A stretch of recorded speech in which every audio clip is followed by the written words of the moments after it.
तो दोस्तों कैसे हो आप सब। सोलन 2 के न्यू एपिसोड का एक्सप्लेन करने वाले जो कि भी हाल ही में आने वाला है 103 एपिसोड। तो चलो स्टार्ट करते हैं वीडियो को। तो वीडियो का स्टार्टिंग वही से होता है जहाँ पे पिछला एपिसोड खत्म हुआ था, जहाँ पे वो ईबिल सोल मास्टर योहा का पीछा करता है, उसको पकड़ ही लेता है। फाइनली योहा भी रुक जाता है, जहाँ पर हमें पता चलता है कि वो जो ईबिल सोल मास्टर होता है वो 8 सोल रिंग्स वाले ईबिल सोल मास्टर होता है, और इधर योहा जो होता है वो 5 सोल रिंग्स वाला सोल मास्टर होता है, जो कि उसका लेवल तो नहीं पता कितना हाई लेवल पे पहुंच गया अभी योहा का पावर लेवल, बट योहा पहले से बहुत ही ज्यादा पावरफुल बन चुका था, जो कि हमें इस फाइट में दिखने वाले आगे जाके। तो वीडियो को बिल्कुल भी स्किप मत करना और लाइक सब्सक्राइब भी कर देना। चलो आगे बढ़ते हैं वीडियो में। तो जैसे ही वो ईबिल सोल मास्टर योहा के करीब आ जाता है तो बहुत ही खतरनाक सा वेव साउंड अटैक कर देता है योहा के ऊपर, और इतने ज्यादा खतरनाक साउंड अटैक की वजह से योहा काफी इंजर्ड भी हो जाता है, और योहा को इसकी वजह से इतना ज्यादा पेन हो रहा होता है कि अपना सिर भी पकड़ लेता है योहा। और फिर योहा कहता है इससे तो सच में काफी ज्यादा दर्द हो रहा है, लेकिन फिर भी योहा जैसे तैसे अपने आप को संभाल के यहाँ से भागने लगता है, और योहा को ऐसे भागते हुए जाते हुए देख के खुश होते हुए योहा को कहती है अगर तुम्हारे सिर में इतना ही खतरनाक तरीके से सिर दर्द हो रहा है तो तुम्हें तो मर जाना चाहिए, और तुम तो वाकई में काफी ज्यादा इंटरेस्टिंग हो जो तुम अभी तक जिंदा हो, और अब मैं तुम्हें सीधे नर्क में भेजूंगा। और फिर ये अपना मुंह फाड़ के काफी ज्यादा खतरनाक तरीके से चिल्लाने लगती है, जबकि इस तरफ योहा जो यहाँ से भाग रहा था इसके चारों तरफ हम किसी तरीके के स्पेल्स को देखते हैं, और तो योहा के सिर के ऊपर एक स्केलेटन हेड भी अपेयर हो जाता है, और उसके इस अटैक की वजह से योहा का हालत वाकई में बहुत ही ज्यादा खराब हो जाता है। और ये योहा मन में कहता है काफी ज्यादा ठंड सा लग रहा है, और ये कोल्डनेस तो सीधे मेरे सोल तक जा रहा है। और हम देखते हैं इन स्पेल्स की वजह से योहा थोड़ा सा भी मूव नहीं कर पा रहा होता है, क्योंकि इसे काफी ज्यादा पेन हो रहा होता है। जबकि ये जो ईबिल सोल मास्टर ने ये अटैक कास्ट किया था ये इसके पास आ जाता है, और यह योहा के पीछे से आते हुए योहा से कहता है ये तो वाकई में काफी ज्यादा इंटरेस्टिंग बात है जो एक छोटा बच्चा मेरे स्पिरिचुअल अटैक के खिलाफ इतनी देर तक टिक सका, और तुम्हें देख के ऐसा दिखता है तुम्हारी जो स्पिरिचुअल पावर है उसने तो तुम्हारे कल्टीवेशन को भी सरपास कर दिया है, और तुम्हारे मार्शल सोल तभी इसका अचानक से काफी ज्यादा तगड़ा होश उड़ जाता है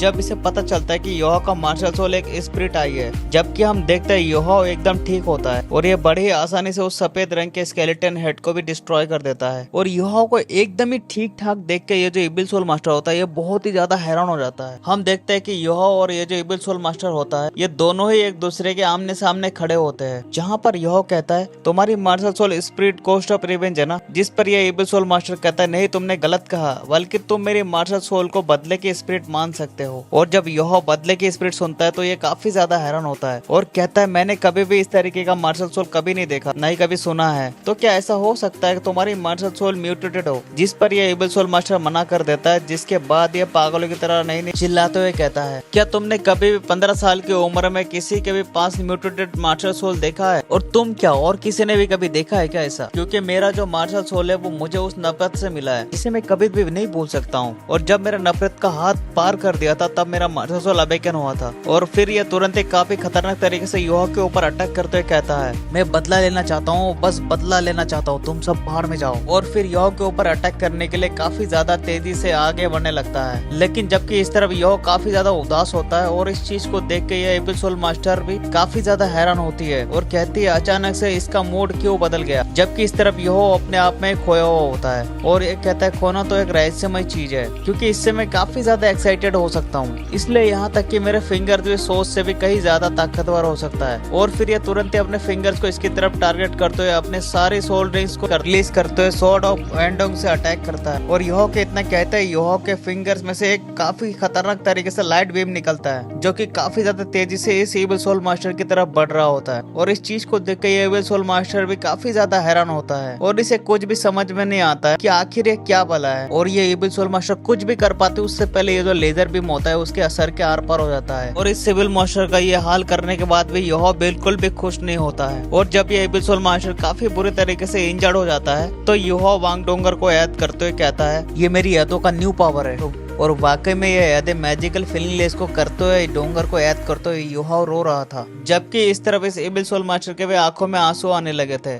इसलिए ये भी गुस्से में आते हुए चिल्लाते हुए अटैक करते हुए कहती है आखिर ऐसा क्यों हो रहा है, मेरा मार्शल सोल का तो जन्म अनंत नफरत से हुआ था, तो फिर मैं क्यों इसे बिल्कुल भी इस्तेमाल नहीं कर पा रहा हूँ। और तभी योहा ने इसके ऊपर डोंगर को याद करते हुए हाउ डोम पाम से काफी खतरनाक तरीके से अटैक कर दिया होता है, और वाकई में योहा का यह अटैक काफी ज्यादा खतरनाक होता है, और इसकी वजह से यहाँ पर काफी ज्यादा तगड़ा और बड़ा ब्लास्ट होता है, और इतना तगड़ा धमाका एकदम से लाल रंग का होता है, और इस चीज को देख कर सभी लोग काफी ज्यादा हैरान होते हैं, और कहते हैं कि आखिर वो क्या है। तो एक लड़की कहती है वो तो पैर का कितना बड़ा सा एक्सप्लोजन है। और फिर हमें उस धमाके वाले सीन को दिखाया जाता है जहाँ पे एबेल सोल मास्टर इंजर्ड हो गया होता है और ये कहती है तुम वाकई में काफी ज्यादा स्ट्रांग हो और मैंने तुम्हें अंडर एस्टिमेट कर दिया था, लेकिन तुम्हारा बहुत बहुत शुक्रिया क्योंकि खोना एक काफी रहस्यमय चीज है। क्योंकि मैं अपने मदर को याद करती हूँ और अपने फादर को भी जो कि मुझे छोड़ गए थे और वो लोग मुझे प्रोटेक्ट ना कर सके और अंत में मुझे उस पर्सन के द्वारा टॉर्चर किया गया और मुझे बेसमेंट के अंदर अकेला ही छोड़ दिया गया था। लेकिन वहाँ पर मुझे मेरी ही नफरत ने मुझे जिंदा रखा जिसके बाद मेरी मार्शल सोल का अवेक हुआ। इसलिए मैं कामुक और लालची आदमियों से काफी ज्यादा नफरत करती हूँ और मैं सच में उस मोटे आदमी से भी काफी नफरत करता हूँ जिसने मुझे अंदर तक तोड़ दिया था। और क्या आखिरकार मैं आजाद भी हो सकती हूँ और तुमने मुझे उम्मीद की एक रोशनी दिखाई है और वो पैर जो कि मेरे मार्शल सोल के अंदर कभी भी एग्जिस्ट नहीं करता था। और तुम्हारा बहुत बहुत शुक्रिया जो तुमने मुझे उस पर्सन के लिए अपना प्योर लव महसूस कर पाया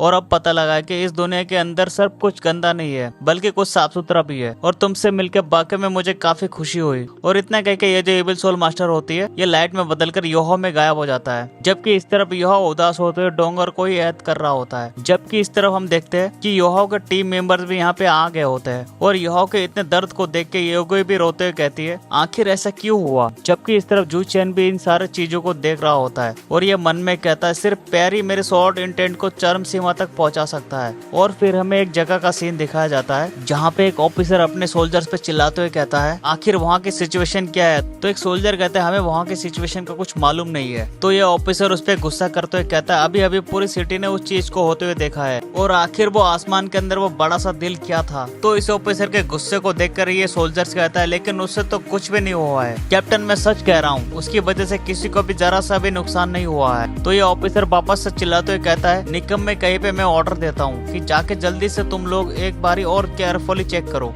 जिसके बाद ये सभी इसकी बात मान के यहाँ से चले जाते हैं चेक करने के लिए। जिसके बाद हमें दूसरे साइड का सीन दिखाया जाता है जहाँ पे योहो अपने रूम में आराम से बैठकर मेडिटेट कर रहा होता है, जबकि जू साची योहो को बाहर से देख रहा होता है। और तभी येगो कहती है बिग ब्रदर साची अब योहो कैसा है। तो जू साची कहता है वो बिल्कुल भी ठीक नहीं है क्योंकि कल रात इसने जिन एबिलिटीज को इसने यूज किया था वो इसके खुद के कंट्रोल से पड़े थे और वैसे तो हम उसकी मदद करने के लिए उसको चारों तरफ से घेर लिया था, लेकिन हम लोग वहाँ पर पहुँचते उससे पहले इसने उस सिचुएशन को अपने आप ही कंट्रोल कर लिया था। तो केतु कहता है योहो का सिचुएशन अभी भी थोड़ा सा अजीब है क्योंकि इसका जो सोल पावर है वो करीब करीब पूरी तरीके से एग्जॉस्ट हो चुका है, लेकिन इसका जो रिकवरी स्पीड है वो काफी ज्यादा तेज है, जैसे कि ये लगातार एक एनर्जी बॉटल का इस्तेमाल कर रहा हो। और इस चीज को सुनकर जू साची कहता है हाँ फिजिकली तो काफी तेजी से रिकवर कर रहा है, लेकिन ये कब मानसिक रूप से रिकवर करेगा इस बारे में मुझे कुछ भी मालूम नहीं है। और जब ये दोबारा से होश में आएगा तो हम इसे अच्छी तरीके से चेतावनी देंगे कि ये कभी भी भविष्य में इतने आसानी से अपनी इन तीनों नई स्किल्स का इस्तेमाल नहीं करेगा, नहीं तो उस समय जो इसके साइड इफेक्ट होंगे वो इसको पागल कर सकते हैं। और इन सारी चीजों को सुनकर येगो चुपचाप यहाँ से जाने लगती है और इस चीज को देख के पिंकी भी काफी ज्यादा हैरान होती है। और जब येगो अकेली बालकनी में आ जाती है तो पिंकी इसके पास आके कहती है सिस्टर येगो क्या आप ठीक है। जबकि इस तरफ येगो थोड़ी सी उदास होती है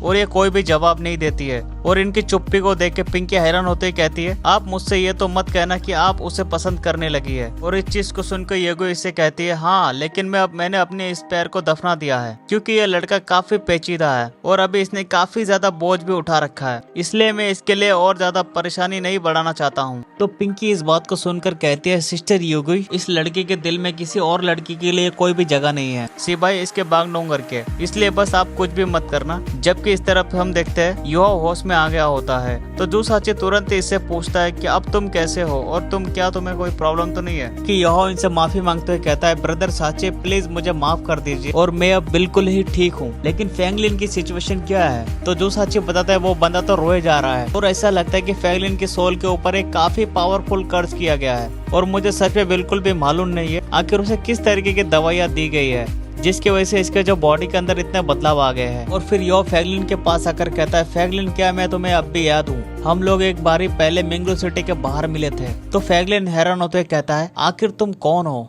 तो योहो कहता है मेरा नाम योहो है और मैं यहाँ पर तुम्हें और बाकियों को बचाने के लिए आया हूँ जिन्हें यहाँ पर बंदी बना के रखा गया है। तो क्या तुम जानते हो कि वो लोग कहाँ हैं। और जब फैंगलिन योहो की इन बातों को सुनता है तो ये काफी जोरों से रोने लगता है और चिल्लाते हुए कहता है उसने मुझे बहुत ही टॉर्चर किया और एक वुमेन में बदल दिया और हर रोज मुझे परेशान करता था और उसने मेरी जिंदगी को मौत से भी बदतर बना दिया था। तो यह उसे बताता है अब ऐसे अब सब कुछ खत्म हो गया है, क्योंकि जो पर्सन तुम्हें हर्ट किया करता था अब वो नहीं रहा है, इसलिए तुम जल्दी से होश में आओ और हमें बताओ कि आखिर उन लोगों को पकड़कर कहाँ पे रखा गया है। तो फ्रैंकलिन बताता है उन सभी को एक वाटर प्रिजन के अंदर कैद करके रखा गया है और यह वाटर प्रिजन को सुन के हैरान हो ही रहा होता है। तो फ्रैंकलिन कहता है और वो जो वाटर प्रिजन है वो साउथ सिटी के जो सिटी वॉल्स है वो वाटर प्रिजन उसके बाहर एक खाई के नीचे है और वो खाई पानी के बहाव से बना है और सभी लोग वहाँ पे पानी के अंदर पानी से भीगे हुए हैं और काफी ज्यादा कमजोर थे। तो यह कहता है अब कोई हैरानी नहीं है कि क्यों मैं उन्हें डिटेक्ट नहीं कर पा रहा था और मैंने सच में बिल्कुल भी एक्सपेक्ट नहीं किया था वो लोग ऐसे किसी जगह पे लॉक करके रखेंगे।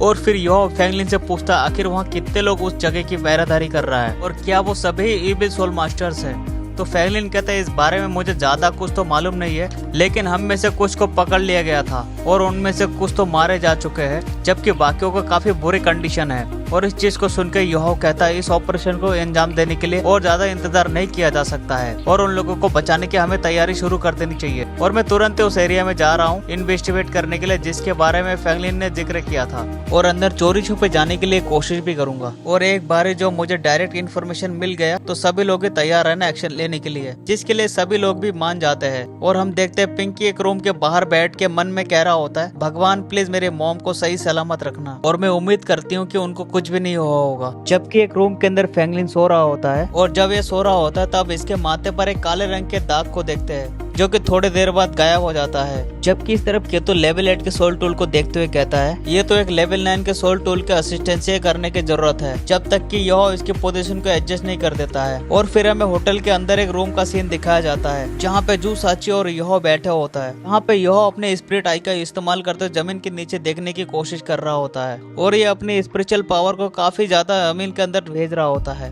और जब ये काफी नीचे आ जाता है तो इसे यहाँ पे पानी मिलता है जिसे देख के ये काफी खुश हो जाता है और उसे ऐसा दिखता है इस पानी के अंदर सिर्फ मड ही है। और क्योंकि ये जमीन के काफी अंदर तक चीजों को एक्सप्लोर करने की कोशिश कर रहा है तो इसमें इसके काफी ज्यादा स्पिरिचुअल पावर को भी कंज्यूम हो रहा होता है, इसलिए तुरंत ही स्काई ड्रीम से मदद करने के लिए कहता है जिसके लिए स्काई ड्रीम भी मान जाता है। और फिर क्या था स्काई ड्रीम जो होता है ये भी अपनी पावर को योहो को देने लगता है जिससे कि ये अपना काम कर सके और तभी योहो को वो जगह मिल जाता है जिसका ये तलाश कर रहा होता है और ये कहता है ये जगह तो मिल गया है तो उन लोगों को भी यहीं पे आसपास होना चाहिए और अब मैं यहाँ पे अपना स्पिरिचुअल अवतार का इस्तेमाल करूंगा उसकी सिक्योरिटी की जांच करने के लिए। और जैसे ये लोग स्पिरिचुअल अवतार का सुनते हैं तो ये कोई कहते हैं ये काफी ज्यादा खतरनाक हो सकता है क्योंकि एक बारी जो अटैक हुआ तो तुम इंजर्ड हो जाओगे। तो योहाओ कहता है चिंता मत करो मैं काफी केयरफुल रहूंगा और तो और सोल टूल से स्पिरिचुअल अवतार को भी टारगेट नहीं किया जा सकता है तो मेरा जो स्पिरिचुअल अवतार है वो सबसे सेफ रहेगा और वहाँ पे मेरा सिर्फ स्पिरिचुअल बॉडी ही जाएगा